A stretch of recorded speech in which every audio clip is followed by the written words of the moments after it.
Breaking news, পুরো সংবাদটি দেখতে থাকুন। নিজেদের পরমাণু স্থাপনায় মার্কিন হামলার কথা স্বীকার করেছে ইরান। তবে যুক্তরাষ্ট্রের হামলার আগেই 3টি পরমাণু কেন্দ্রের পারমাণবিক উপকরণ সরিয়ে নেওয়া হয়েছিল বলে জানিয়েছে ইরান। দেশটির রাষ্ট্রীয় টিভির একজন কর্মকর্তা জানিয়েছেন, ইরান 3টি পরমাণু কেন্দ্র আগেই খালি করে ফেলেছিল। সুরক্ষিত ফোর্দো পারমাণবিক স্থাপনা শেষ হয়ে গেছে। তবে কাতার ভিত্তিক সংবাদ মাধ্যম আল জাজিরা জানিয়েছে, ফোর্দো পরমাণু কেন্দ্র সত্যি ধ্বংস হয়েছে কিনা সেটি এখনো নিশ্চিত নয়। কেননা ট্রাম্প যে সূত্রের বরাত দিয়ে কেন্দ্রটি ধ্বংস হয়ে যাওয়ার তথ্য জানিয়েছেন, সেটি সরকারি বা সামরিক কোনো সূত্র নয়, যার তথ্য প্রায়শই যাচাই বাছাই ছাড়াই প্রকাশ করা হয়। মার্কিন সংবাদ মাধ্যম এক্সিওস জানিয়েছে, অত্যাধুনিক B-2 স্টেলথ বোমারু বিমান ব্যবহার করে ইরানের ফোর্দো পরমাণু কেন্দ্রে হামলা চালিয়েছে যুক্তরাষ্ট্র।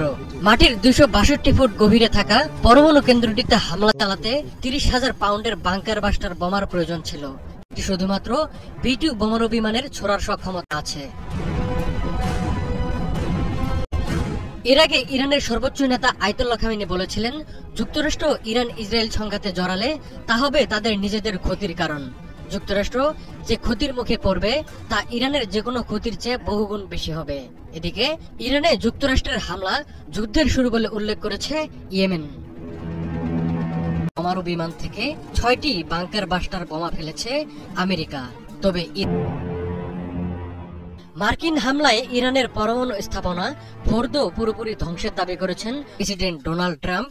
রোববার সকালে নিজেই এ তথ্য জানিয়েছেন। ট্রাম্পের দাবি, ইরানের ফোর্দো, নাতানজ ও ইস্পাহানে অবস্থিত 3টি পরমাণু কেন্দ্রে সফলভাবে হামলা চালিয়েছে তার বাহিনী। এই হামলায় ইরান জানিয়েছে, যুক্তরাষ্ট্রের হামলার আগেই কেন্দ্রগুলোর পরমাণু উপকরণ সরিয়ে নেওয়া হয়েছিল। জাতির উদ্দেশ্যে দেওয়া ভাষণে ইরানে হামলাকে অসাধারণ সামরিক সাফল্য হিসেবে উল্লেখ করেছেন ট্রাম্প। রোববার সকালে নিজের মালিকানাধীন সামাজিক মাধ্যম ট্রুথ সোশ্যালে ইরানের সামরিক অভিযানের খবর দেন ডোনাল্ড ট্রাম্প। তিনি জানান, ইরানের 3টি পরমাণু স্থাপনায় খুবই সফলভাবে হামলা সম্পন্ন হয়েছে। হামলায় অংশ নেওয়া সব বিমান এখন ইরানের আকাশ সীমার বাইরে। ইরানে হামলাকে মার্কিন যুক্তরাষ্ট্র, ইসরায়েল ও পুরো বিশ্বের জন্য এক ঐতিহাসিক মুহূর্ত হিসেবে উল্লেখ করেছেন ট্রাম্প।